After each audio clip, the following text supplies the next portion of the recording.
দুপুর 2টা বাজতে চলেছে। কি দুপুর 2টা বাজতে চলেছে? হ্যাঁ, আর আমি ওই দুজন ছেলেকে বলে দিয়েছি। আরে ভাইয়া দুপুর 2টা বাজতে চলেছে, মাত্র 15 মিনিট বাকি আছে 2টা বাজতে। হ্যাঁ, মাত্র 15 মিনিট বাকি আছে। হ্যাঁ জানি, তোমরা ওর উপরে নজর রাখো। আরে ভাই আমরা এসে গেছি। হ্যাঁ বলো আমাদের কি করতে হবে? দেখো ওই যে মেয়েটা বসে আছে না, ওটা আমার মেয়ে। ও রোজ দুপুর 2টা বাজলে কোথায় চলে যায়। আজ ওর পিছু করবো, দেখবো কোথায় যায়। ঠিক আছে, 2টা বেজে গিয়েছে, যাওয়ার টাইম হয়ে গেছে।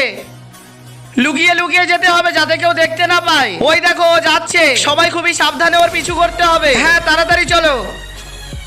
আরে ভাইয়া ও তো মুরগির ফার্মে গেছে, তাড়াতাড়ি চলো। বন্ধু তুমি যদি মেয়ে হও ভিডিওতে লাইক করো, আর তুমি যদি ছেলে হও চ্যানেলটি সাবস্ক্রাইব করো এবং কমেন্টে লিখে যাও তুমি ছেলে নাকি মেয়ে।